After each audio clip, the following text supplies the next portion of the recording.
Hi guys! Welcome back to Chops TV, and for today's video ay itutuloy natin yung aming tour dito sa Valencia, Spain. At bumaba nga kami galing Albufera, ay bumaba nga kami ni Habi dito sa Museum of the Future or yung Museo de las Ciencias Principe Felipe or the Prince Felipe Science Museum.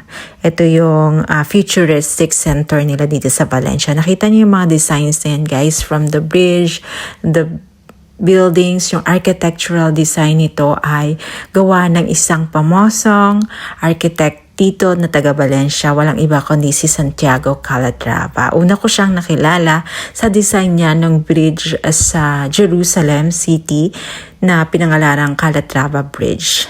Ipinangalan yun sa kanya kasi design niya yan. At marami pa siyang ibang design sa buong mundo, sa iba't ibang bansa. So Santiago Calatrava guys is a world-renowned architect, structural engineer, sculptor, and also a painter.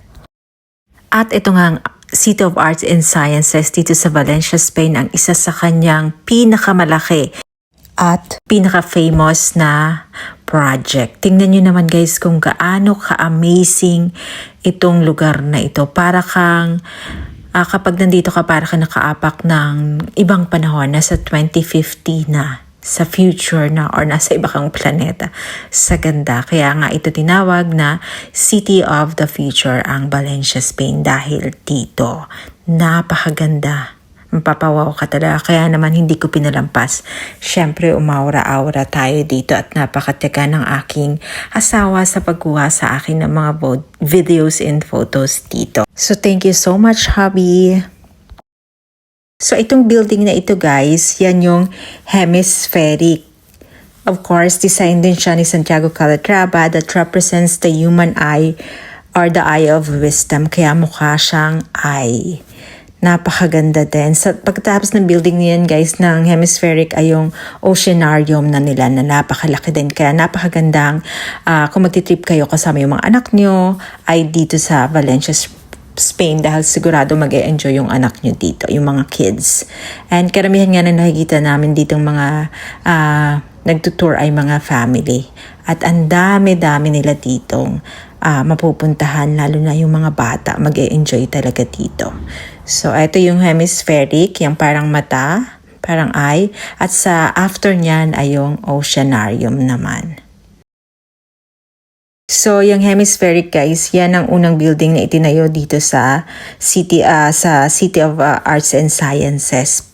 At yan din yung unang building na binuksan para sa public noong 1998. So, napaka-educational sa mga bata yung pagtutour dito sa Valencia, Spain. And after nga namin guys dito sa City of Arts and Sciences ay dumiretso na kami ni Habi sa Roig Arena dahil si hubby ko ay dating basketball coach at napakahilig niya sa basketball. So pagbibigyan natin, manunood kami ng basketball match dito sa Roig Arena. Actually guys, bagong bukas lang ito noong September 2025. And napakaganda niya and napaka-modern, napakalaki din. So for basketball, ang capacity nito ay 15,600, tapos 18,600 for concert and 20,000 for other shows. Guys, we're here now in Roig Arena in Valencia because we're going to watch the basketball match. Of course, because hubby and I love basketball. So we're going to watch it live here in Valencia at Roig Arena. Going to enter now guys. But Steven super excited to watch the game. Because Mark is a fan who bought a souvenir me, the hoodies. And Marco bought the jersey of Valencia. Adesso dobbiamo cercare l'ingresso. Because they're going to watch. He is wearing his canata. This is the jersey, I mean, Valencia basket jersey. Yeah.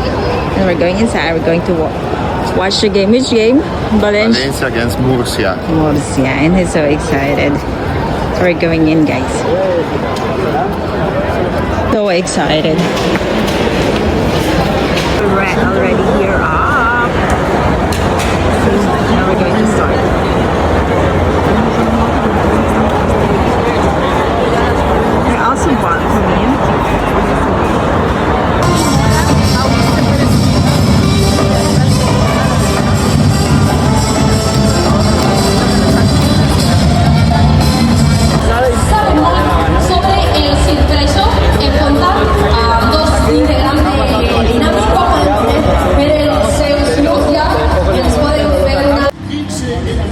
So dito ay nag-warm up na yung mga players at sobrang dami ng tao and mukhang maganda itong match na ito. So panoorin natin guys.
So kung napansin niyo guys, bago at napaka-modern ng Rouge Arena. And napakalaki din niya talaga. Meron pa siyang parking space sa loob. And hanggang dito na lang muna guys for today's video. Abangan yung mga susunod ko pang uploads ng aming Valencia travel. Maraming salamat sa panonood. Thank you and God bless.